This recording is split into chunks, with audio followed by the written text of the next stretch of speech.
All right. Well, I want to welcome everybody to our newly widowed program. Our topic today is on resilience, and I am so pleased to have Tom Ward with us. He has been coming to Camp Widow and been one of our favorite speakers for many, many years. Um, Tom is the founder of Visceral Healing. His nonprofit focuses on individuals who encounter a sudden catastrophic loss. As each loss is unique, Tom tailors his approach to each individual by assisting them in processing their thoughts and emotions and eventually building their long-term resilience to the after effects of trauma. Tom's personal trauma journey began with the sudden loss of his wife, who suffered a mortal wound in their home. In the weeks and months after, Tom grappled with emotions, family support, finances, career, and many other things. Following a comprehensive therapeutic regimen over time, he regained his footing and went on to finish out his military career. Tom does a lot of volunteering. Among these efforts, he founded and directed the Rockport for Veterans. It's a free of charge vacation home for Iraq and Afghanistan veterans and their families. He advocates on behalf of veterans with service-connected disabilities.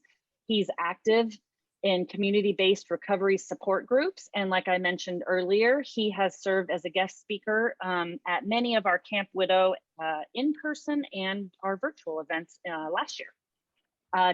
Tom now makes his home in Raleigh, North Carolina. Welcome, Tom. So pleased to have you. Hi, everybody. I just found out today that y'all are a cohort group, and I was very, very pleased to learn that. And I wasn't expecting that. First, here's a disclaimer, okay? I'm not an expert. I'm not a trained therapist or counselor.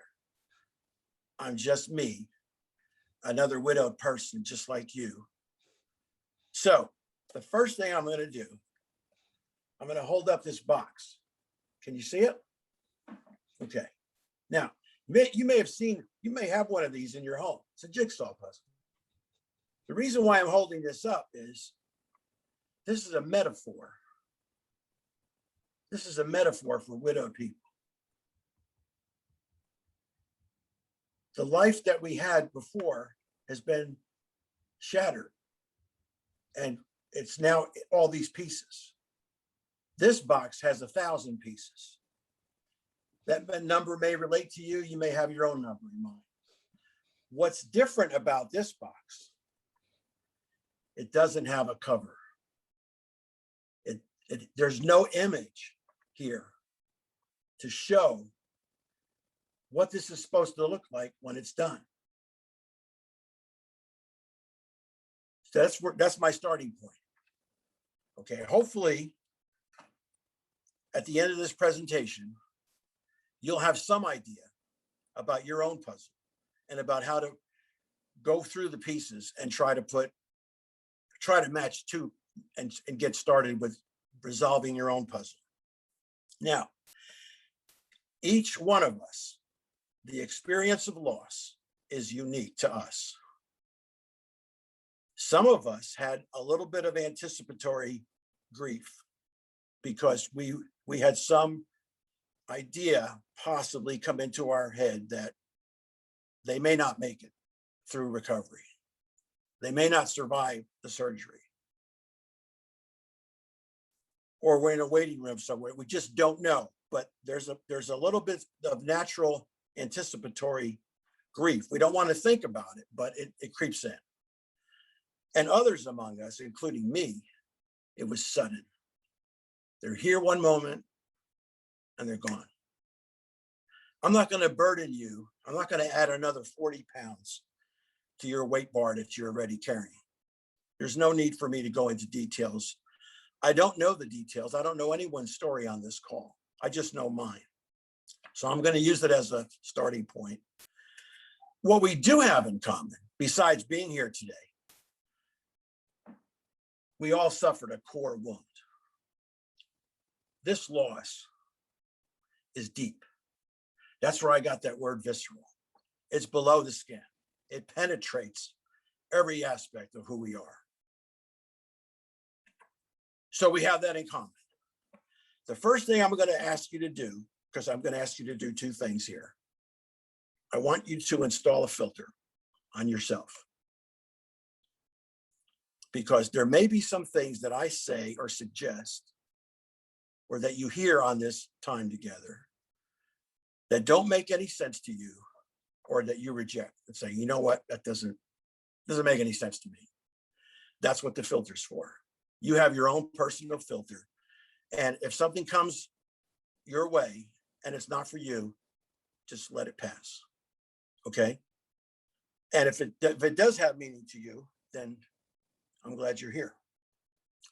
The second thing I'm going to ask you to do is these three things. Whatever I share, I'm going to ask you to reflect on. I'll remind you, this is not a quiz. I'm going to ask you to reflect on what it meant previously to you. Think about what it means now and act on it when the time is right for you. So put a filter on, install a filter right now. And I'm going to remind us to reflect on what's being shared in terms of where you were previous to your loss, where you are now, how it affects you now, and what you might want to do as a result of hearing this talk today. Now, I'm not going to promise you anything, and no one should promise us any of the following: that there's an easy way around this. There's not, to my knowledge. No one should promise us that. Oh, it'll get better. Really? Really? You couldn't have told me that. I would have rejected that for a long time. No one can promise us a clear understanding of what happened and why. You may have a partial understanding. You may have an intellectual understanding of what happened, but no one can promise us that we'll have a clear understanding of what happened and why. No one can promise us, and I will not promise you, that there is one thing, one remedy that's going to work. If you do this, you'll heal. I have no idea what that is. Now, I'm not saying things don't work. You know, you may try, you may be led in the direction of trying this or trying that, read this book, more yoga, or whatever. It might work, but no one can promise us, in my view, one magic pill. If you take these for 30 days, you'll be done. Okay. And the last thing no one should promise us, and I won't promise you, which is no one could do this, is that throughout our lifetime, we will avoid experiencing another loss of someone who means a lot to us. So let's talk about some topics now. First one, the calendar. Think about it in linear time. It's fixed. I don't know what the Canadian holidays are, but I can tell you right now, for most of us on this call, Thanksgiving is Thanksgiving. 4th of July is 4th of July. Birthdays, you know what they are for people in your life and the person you lost. Anniversaries, you already know these dates. What's the point about calendar? These dates are going to come at you throughout this year, 2021, and into next year, 2022. They're fixed. They don't change. The day you got married, or the day you proposed, or you were proposed to, or the day you lost your very special someone, those dates are fixed. My point is, reflect on the meaning of those dates. Think about what those dates mean to you now and act. Well, you can't act before the date, but you can make a plan, a dotted line plan, so that the dates, when they approach, they don't sneak up on you or attack you or surprise you, you'll have at least a plan. So I'm going to suggest a plan. Let's say you might say, you know what, this year I'm going to visit the gravesite.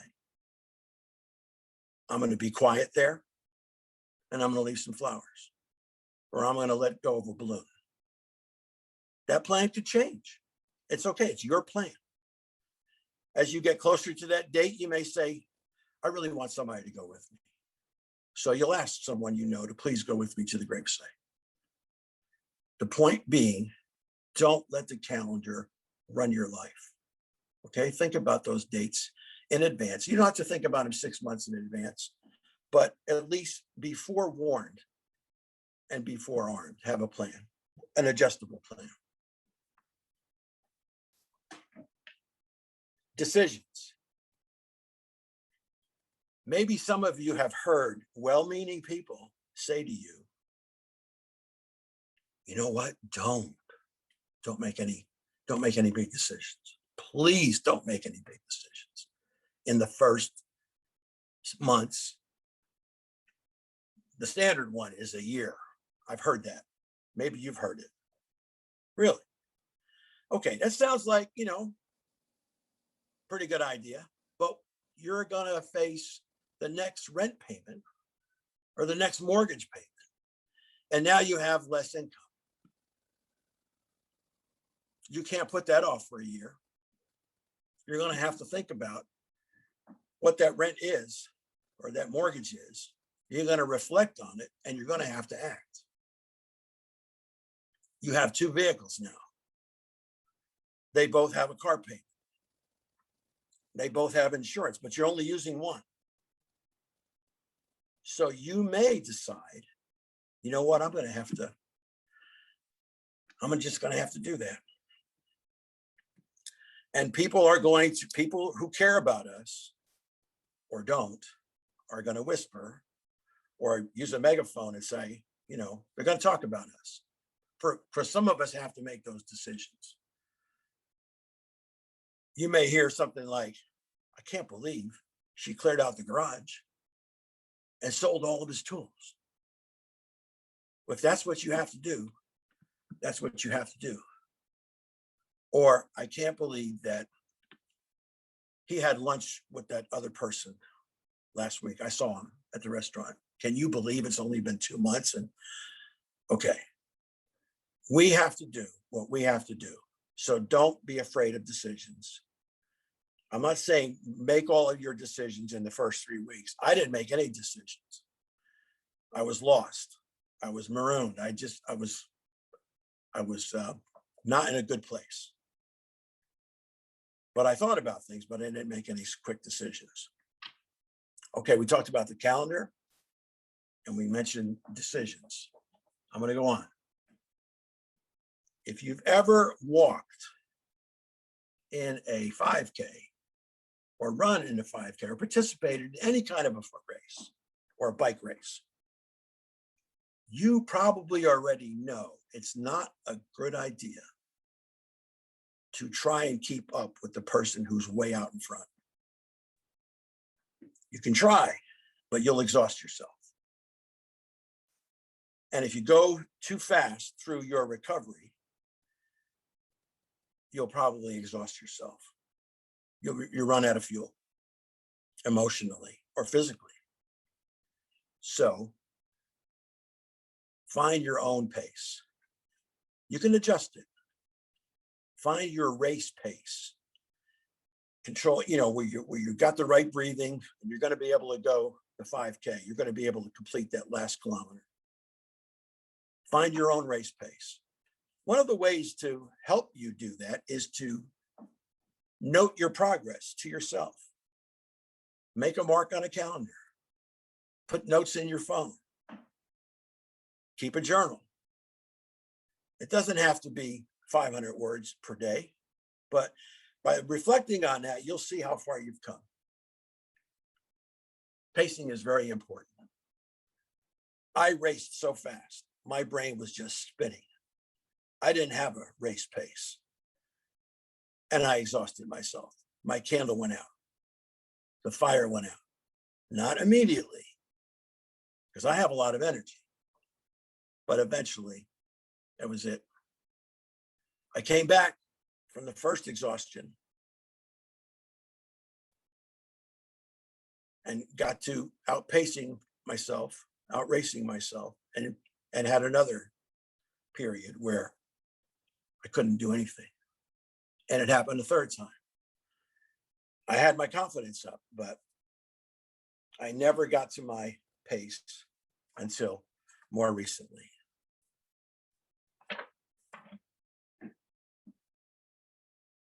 Yes, we all have family, relatives, friends, neighbors, and coworkers, or we have some combination of those. Some of these people are going to disappear.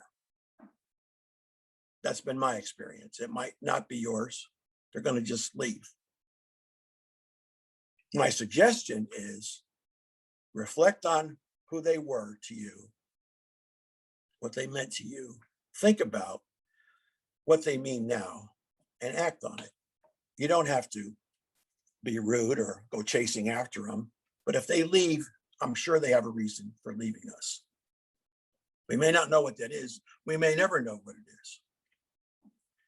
Because being widowed is one of the, what I call whisper topics. In our culture, there are certain things that happen to people in their lives that are very, very, very shocking and uncomfortable for others. Never mind us, okay? Among those topics, a cancer diagnosis, miscarriage, suicide,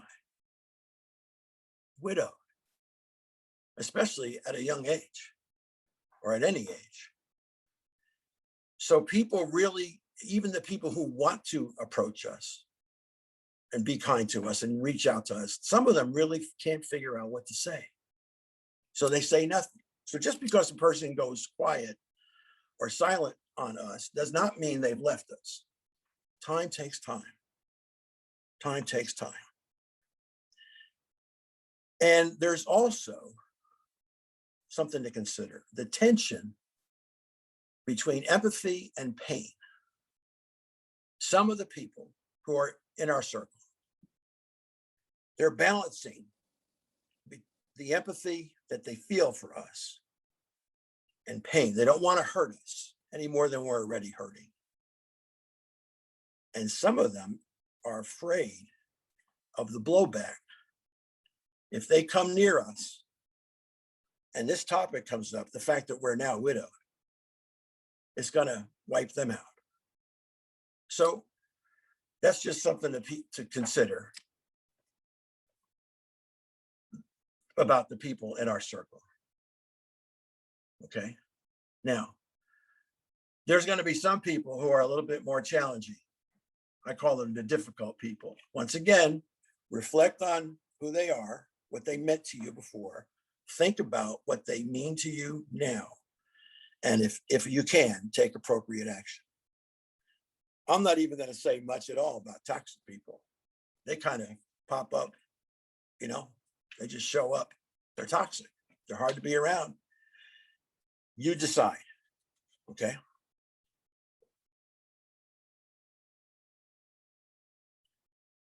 I know this is a simple word, but there's a lot of books on grief and loss and recovery. There's going to be some books suggested at the end of this session. And they're the books, there's 5 books that I chose to share with you. But you can read 13 books or 25 books or blogs or websites. There is no perfect way to do what you're now doing. There's no perfect way. So please don't set the bar so high for yourself that you can't reach it. You don't have to show anybody, you don't owe anybody an explanation of how you're doing. So please, progress is good. The fact that you showed up for these sessions and you're in Widowed Village is a sign of progress. You may not have been able to do this a few weeks after becoming widowed, but you're doing it now. So you've made progress. And once again, keep a journal or make some notes, record your progress. But I'm going to recommend or suggest that don't set such a high bar. Or you say, you know, it's been a year and a half now. I think I should be doing this. But oh, really? You may be struggling with your budget for a long time. You may be raising children, and that's near endless. Hope I'm not going too fast. Okay, here's another one.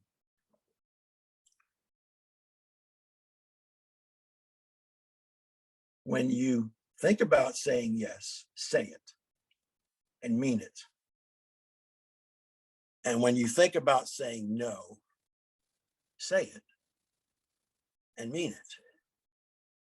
This is really going to be very helpful to you, I believe. We don't owe anyone we don't owe them a yes when we mean no. Let me give you an example. Suppose someone says, you know what? I'm going to go shopping today. And after I'm done shopping, I'd like to come by and bring you whatever you need. That's a kind person, a friend, a neighbor who's really trying to walk across that bridge and approach us. But if you're not feeling it, if you really dread talking to anyone for the rest of the afternoon, you can say, you know what? I'm not really feeling it. I just need some more time. I need to take a long shower and just be quiet.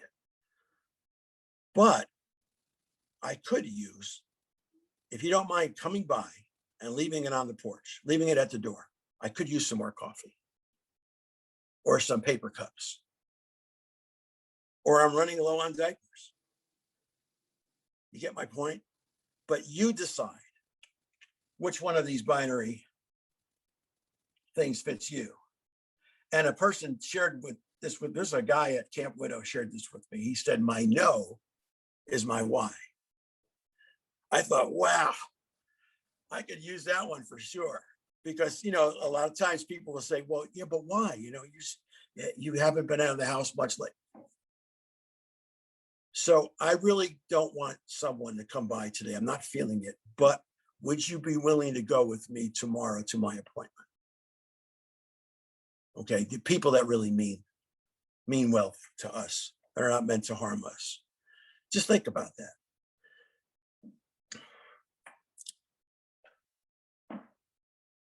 Your loss event, your loss is your story. All aspects of that story belong to you. Own it. Cherish it. It's your story. And, you know, at the end of this video, when you go back to whatever you normally do, if you try to tell my story to someone, I don't think you'll do a really good job of it, because you really don't know my story. And I don't know your story. The point I'm making here is that it might be painful for you under any kind of a circumstance to share your story, because you immediately break down into tears, or you just can't handle reliving that story. I'm going to break what I said at the beginning. I'm going to promise you one thing. Over time, I can't say how long, over time, you will find that you will be able to retell your story without reliving it. We'll always have our story with us, okay? But over time, I was able to reconstruct my story, distill it, and share it without falling backward. I really hope that that happens for you. Okay, our topic today is resilience. And when Camp Widow first asked me to lead this Zoom session, on resilience. I said, oh yeah, sure. I'll be able to, I can do that. I've got notes and stuff. I got my own experience. I'll be happy to do that. And I've presented on resilience before in person. And then I learned the people on this call are going to be newly or recently widowed. I thought, no, this is the wrong topic. This is a misfit. It's too early for these people whom I don't even know to talk about or consider resilience. Okay, but then I thought about it some more and I thought, you know what? I don't think it's going to hurt anyone on this call. It might be very helpful because this is a long recovery period. It's lifetime, really. And I didn't have any sense of any of these topics or resilience and any understanding of it at all early on for a long time. And now I find out that I am a resilient person. And I believe you're going to discover inner resilience that you have. And you'll be able to even improve on it. Okay. Can I say gently, be realistic with yourself. Don't outpace yourself. Don't worry about other people's expectations or what people say or think or the people that leave us or whatever. Don't be so concerned with that. Be realistic. You really have to get through today, and tomorrow you got to get through tomorrow. Rest. If you rest, take a break. You know yourself better. If you heard through social media or a text or something, haven't seen you in 2 weeks, that is not your problem. Okay, if you need a break, take a break. I think I said before, ask for what you need. People cannot read our minds. Okay, if we really need someone to go with us to an appointment, or take your dog to the vet, or bring you something that you're running out of, you need to ask. Think about that. Okay, maybe start a little list on the refrigerator. Say, I can't believe it. I'm out of shampoo. I'm not worried about shampoo, but some of you may be. And self-care is your new job. You're the project manager. You are the project manager for your self-care. And being part of the Widowed Village and participating in this time together, you're practicing self-care. So reflect on how you looked at self-care before. Think about what you're doing for self-care, including making changes or shifts, and act on it, your self-care. Okay, so we're just about done, but we talked about the calendar. We talked about other people. We talked about decisions. We talked about all of these. And maybe prior to this video, this session together, you hadn't really put much thought into these elements, but I believe they're going to be helpful to you. There's a man named David Kessler. You can look him up online, Kessler. He's a pretty well-known author. And I want to quote from David. David says, loss is what happens to us. Meaning is what we make after loss. Mention was made in my introduction that I volunteer, I do this and I do that. I didn't do any of that initially. I was lost. But while working in Washington, D.C., not long after my loss, 9/11 occurred. And the people I worked with, we're sitting there watching the flames and the smoke. We didn't know what, we're in shock. It was an echo, a visceral echo of my loss. So one of the first things I did, and I didn't know it was going to help me. I had no idea it was going to aid in my long-term recovery. I was able to volunteer at the Pentagon recovery site in the parking lot of the Pentagon. I served meals to the workers 24/7. The workers were there 24/7. I wasn't. And one of my co-volunteers was a flight attendant, an American Airlines flight attendant. And she flew that same route and she knew all the crew.